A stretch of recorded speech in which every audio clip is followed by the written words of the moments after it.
جمال الوجود بذكر الإله وتصفو الحياة بنور هدى. ہے نا بات کو.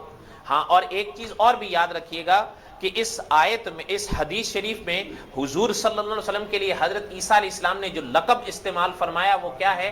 خاتم النبیین.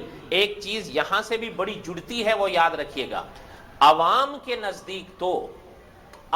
نزدیک تو حضور کا خاتم النبیین آخری ہونا بس اسی معنی میں ہوتا ہے کہ حضور آخر میں پیدا ہوئے. ٹھیک ہے، اور یہ حقیقت ہے، یہ بھی معنی ہے اس کا کہ حضور آخری نبی ہیں، کہ حضور آخر میں پیدا ہوئے. لیکن یہ بات بھی یاد رکھیے گا کہ علماء فرماتے ہیں اس کو کہا جاتا ہے ختم نبوت زمانی. ختم نبوت زمانی، کہ حضور کا زمانہ سب سے آخر میں ہے، کہ حضور سب سے آخر میں پیدا ہوئے. جب اللہ تعالیٰ کے سارے نبی پیدا ہو لیے تب حضور صلی اللہ علیہ وسلم کی پیدائش ہوئی. عوام میں ختم نبوت کا یہی عقیدہ مشہور ہے، اور یہ بالکل صحیح ہے. اس کو کہا جاتا ہے ختم نبوت زمانی.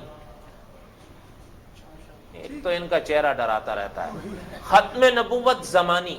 اور یاد رکھیے گا علماء کے نزدیک تین چیزیں ہیں جو حضور صلی اللہ علیہ وسلم کو اللہ تعالیٰ نے تاج ختم نبوت میں بخشی ہیں. وہ تین موتی ہیں جو چمکتے ہیں. ختم نبوت کا تاج ان تینوں پر جگمگاتا ہے. وہ کیا ہے؟ ختم نبوت زمانی بھی، ختم نبوت مکانی بھی، اور ختم نبوت مرتبی بھی. یہ تینوں ختم نبوت ہیں. عوام میں پہلا ہی مشہور ہے کہ حضور سب سے آخر میں پیدا ہوئے، اور یہی وہ مسئلہ تھا جو مولانا محمد قاسم نانوتوی رحمۃ اللہ علیہ نے تعزیر الناس میں سمجھایا تھا، اور جسے بعض لوگ سمجھ نہ سکے تب بھی اور اب بھی، اور وہ یہی ٹاں کرتے رہتے ہیں کہ حضرت قاسم نانوتوی رحمۃ اللہ علیہ ختم نبوت کے منکر تھے. حالانکہ حضرت ختم نبوت کے منکر نہیں.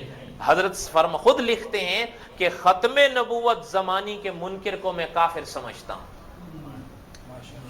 سمجھ رہے ہیں؟ ہاں، حضرت نے جو چیز سمجھائی ہے وہ یہ ہے ختم نبوت زمانی تو بالکل ہے، لیکن سنگ میں ختم نبوت زمانی کے سنگ میں ختم نبوت مکانی بھی ہے اور ختم نبوت مرتبے بھی ہے. یہ مسئلہ حضرت نے سمجھایا جو ان لوگوں کو سمجھ نہیں آئی، اور کسی نے تو سمجھنے کی کوشش ہی نہیں. کچھ حضرت کی باتیں ایسی ہوتی تھی کتابوں میں کہ مولانا عبد الشکور دین پوری رحمت اللہ علیہ نے یار بیلیوں کو چیلنج کیا تھا اپنی زندگی میں کہ میں چیلنج کے طور پر کہتا ہوں کہ حضرت کی جو کتاب تھی نا قبلہ نما، حضرت فرماتے تھے کہ اگر وہ سبکن بھی تم پڑھو تو نہیں سمجھ سکو گے. حضرت کی تو ماشاءاللہ علم کی عروج اللہ تعالیٰ نے ان کو ایسی بخشی تھی کہ آپ کو یاد ہوگا کہ گولڑا شریف، آپ کو تو زیادہ یاد ہوگا،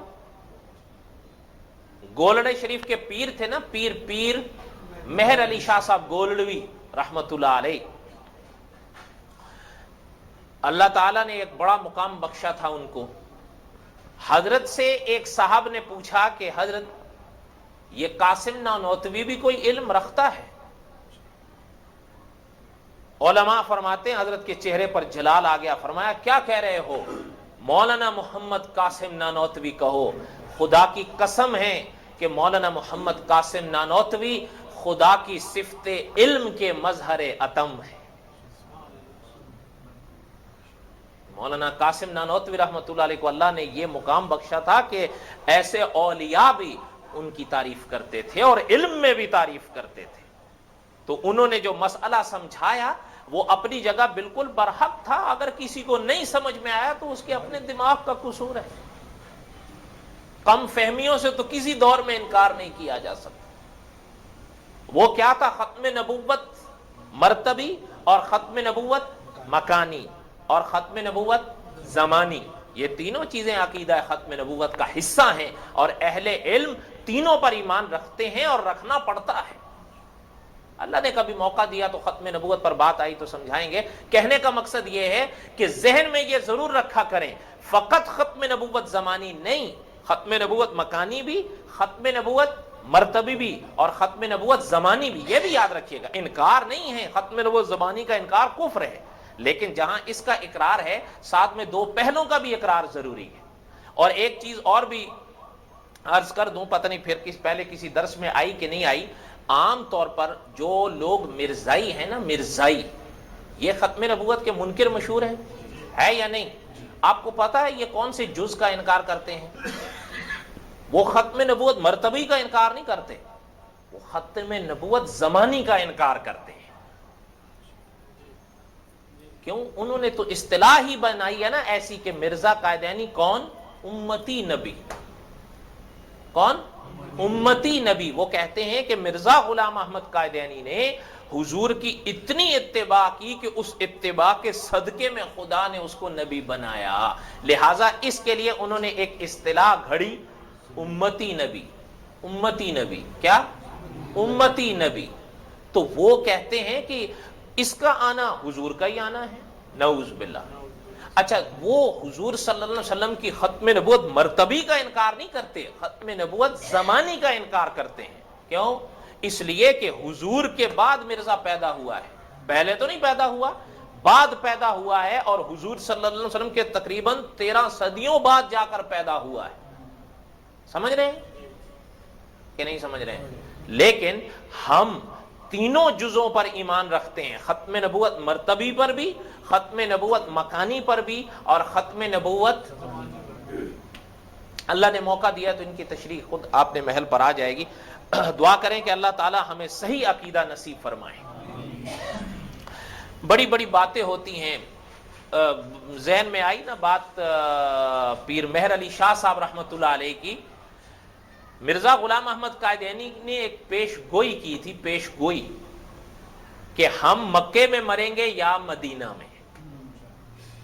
حضرت پیر مہر علی شاہ صاحب رحمۃ اللہ علیہ نے اپنی زندگی میں فرمایا تھا کہ میں نبی تو نہیں لیکن سچے نبی کا تابعدار ہوں. میں یہ دعوے سے کہتا ہوں، فرمایا تو یہ مکہ مدینہ دیکھنا نصیب نہیں ہوگا.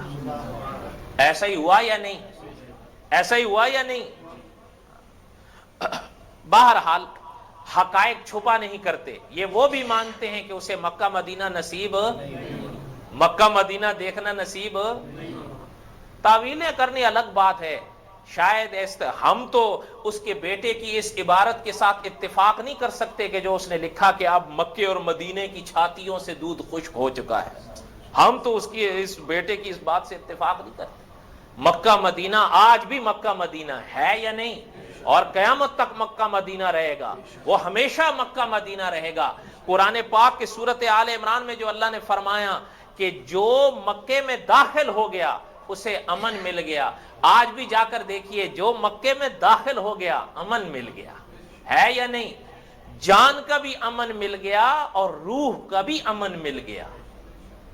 علماء فرماتے ہیں جو مکے میں داخل ہو گیا اس دنیا میں چوری سے امن، ڈاکے سے امن، غداریوں سے امن، اور آگے علماء فرماتے ہیں روحانیت کے لحاظ سے جو مکے میں داخل ہو گیا دوزخ سے امن.